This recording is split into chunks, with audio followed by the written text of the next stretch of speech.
ठीक है। ग्रहों, क्षुद्र ग्रह, उल्कापिंड से मिलकर क्या होता है, सौरमंडल का निर्माण होता है।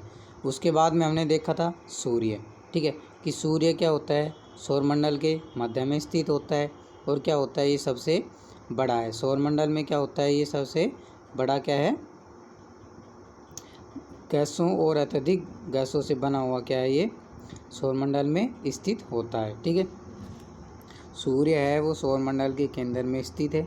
ठीक है, अत्यधिक गर्म गैसों से, ठीक है, क्या है, ये बना हुआ है। ठीक है, उसके बाद में सूर्य है वो सौरमंडल के लिए किस तरह से काम करता है, प्रकाश और ऊष्मा का क्या है, एकमात्र स्रोत होता है। ठीक है, और सौरमंडल में जो है वो कहाँ से आती है, सूर्य से आती है। उसके बाद में देखा था कि जो सूर्य है वो पृथ्वी से क्या है, लगभग 15 करोड़ किलोमीटर दूर है। इसी कारण से हम इसकी अत्यधिक जो ऊष्मा होती है, ठीक है, जो ऊष्मा है इसकी, वो क्या है, हम महसूस नहीं कर पाते। ठीक है, हमको क्या है, इसकी जो सूर्य की जो अत्यधिक जो ऊष्मा है वो क्या है, हमें फील नहीं हो पाती। उसके बाद में देखा था ग्रह। ठीक है, तो सबसे पहले कौन सा ग्रह है, ठीक है, हमने देखा था सबसे पहले बुध आता है। ठीक है, उसके बाद में हमने देखा था शुक्र आएगा। ठीक है, उसके बाद में जिस ग्रह पर क्या है हम रहते हैं, कौन सा ग्रह है, वो पृथ्वी। ठीक है, तो पृथ्वी सूर्य से कौन से नंबर पर है, 3rd नंबर पर क्या है, स्थित है। उसके बाद में हमने देखा था कौन सा ग्रह आएगा, उसके बाद में हमारे पास में आएगा बृहस्पति। ठीक है, उसके बाद में बृहस्पति के बाद में क्या आएगा, शनि। ठीक है, उसके बाद में यूरेनस था।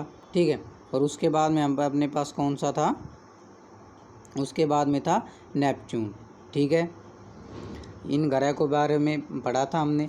उसके बाद में हमने पढ़ा था पृथ्वी। ठीक है, तो पृथ्वी मैंने बताया है, पृथ्वी कौन से नंबर पर है, सूर्य से दूरी के हिसाब पर 3रे नंबर पर है। ठीक है, और आकार में क्या है, 5वें नंबर पर। ठीक है, कौन से नंबर पर है, 5वें। ठीक है, क्या है, 5वें नंबर पर क्या है, ये स्थित है। ठीक है, उसके बाद में देखा था कि जो पृथ्वी है, ठीक है, वो क्या है, ध्रुवों पर क्या है, चपटी है। ठीक है, इसी कारण से हम इसे क्या बोलते हैं, भू आब भी क्या है, पृथ्वी को बोला जाता है। उसके बाद में देखा था कि पृथ्वी है, पृथ्वी पर क्या है, जीवन संभव होता है। क्यों, क्योंकि पृथ्वी है वो ना तो अत्यधिक क्या है, गर्म है, ठीक है, और ना ही क्या है, जो अधिक क्या है, ठंडी है।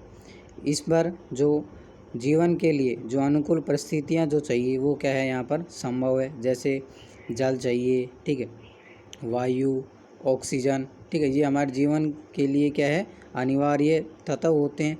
इन्हीं के कारण क्या होता है, ये सब क्या है, पृथ्वी पर पाए जाते हैं। इन्हीं के कारण पृथ्वी को क्या बोला जाता है, सौरमंडल का अद्भुत ग्रह बोला जाता है। क्यों, क्योंकि यहाँ पर पृथ्वी एकमात्र ऐसा ग्रह है जहाँ पर क्या है, जीवन संभव होता है।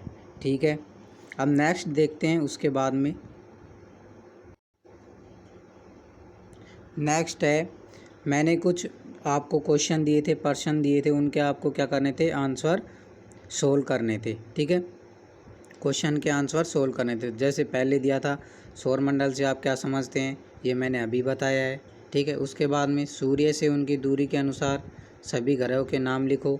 ठीक है, जैसे सबसे पहले बुध आएगा। ठीक है, उसके बाद में क्या आएगा हमारे पास में, उसके पास में शुक्र आएगा, पृथ्वी आएगी, मंगल आएगी। ऐसे क्या करना है, सूर्य से हिसाब उनकी दूरी के अनुसार क्या करना है, सभी ग्रह के नाम लिखने थे।